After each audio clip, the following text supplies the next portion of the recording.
Hey everybody, welcome back to another Severe Weather Center forecast.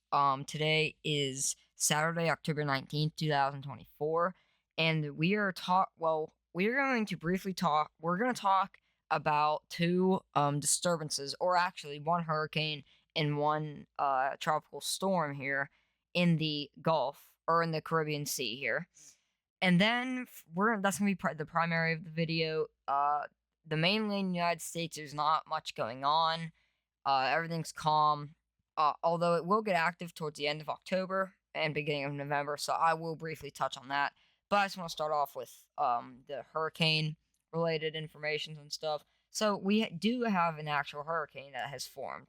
Its name is Hurricane Oscar, and it is down here in the Caribbean. And it's expected to make landfall soon, it's expected to go into the hit Cuba and then shoot off back into the Atlantic Ocean.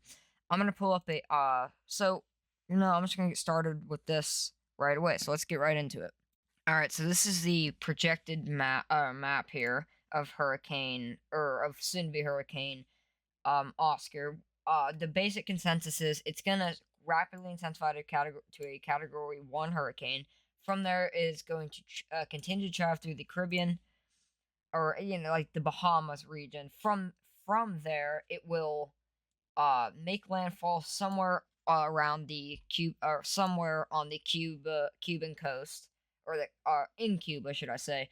And then from there, we don't really know. There's a large cone of uncertainty extending from after landfall, but the general consensus is there's a large cold front that is sweeping across Florida here, and that's basically going to make a wall, and it's going to repel this hurricane, sort of like this. So it's going to inevitably what's going to happen is once it gets to here, instead of it maybe like bouncing back off and kind of somehow making its way back up into here, or like it bounces back up and runs up like this, instead of doing that, there's a large cold front which is going to inevitably push it away. So I'm going to pull up an intensity graph to show what the possible intensity on landfall could be. And then I'm going to touch base on the mainland United States. And that's going to be the forecast video for today. So let me get that intensity graph for you guys right now. All right, so this is the intensity graph here. And actually, it's already a category 1. I do not know if it was, but it is already a category 1. So it is expected to strengthen a little bit more upon landfall. You can see the general consensus is it's going to be a high end category 1, low end category 2. Obviously, we have a few outliers that are saying it will become a category 3 major hurricane, which within this amount of short time frame, I don't think it's going to become anywhere near a category 3.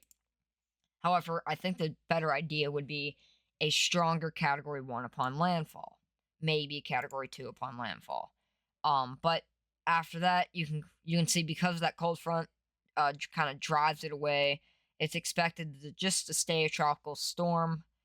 It's not going to re-intensify or anything. However, some models do continue up with that. After it makes landfall, it'll just stay a category 1.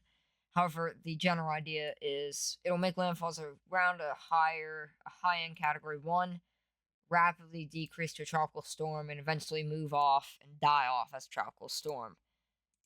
For that. So I'm gonna go. That's all I can really talk about for Hurricane Oscar. And for intensity wise, not much to really speak upon.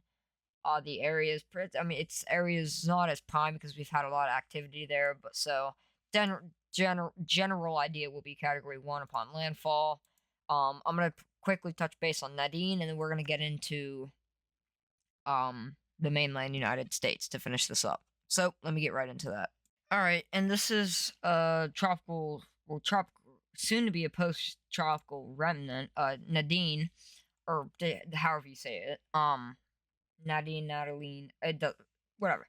It's already hit the part of the Yucatan Peninsula and Guatemala. It's only expected to be a depression as it goes across, and then will it re-intensify anything after the ocean? We don't know. However, it won't be a mainland United States threat. So I'm not really gonna talk much. I just thought it'd just be a nice something to mention, because this is also another piece of activity that I wanted to touch base on in this video. So, I mean, like I said, it's real quick, real short for this depression, this tropical depression. I'm gonna get into the mainland United States now, really quick, and yeah, we'll be done today's forecast. Since I mean, there's not a whole lot going on for severe weather wise, so let me get right into that. Alrighty, this is the temperature graph for the mainland United States. The date and time and what type of model is on the screen in the top left corner. Without further ado, I'm gonna get right into this. So you can see temperatures have been relatively cool all across most of the United States. However, we have had some severe weather here, lingering. We've had some severe weather lingering over there back towards the Rockies due to a trough that is ejected.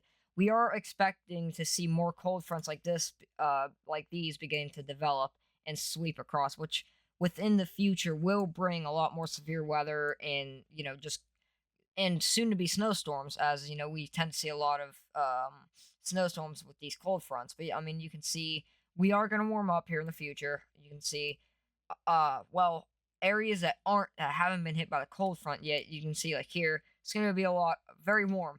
You can see a very sharp cold front gradient kind of right there from like continuous troughs that are moving due to an active jet stream, which will be getting active, which I will talk more about in the next forecast.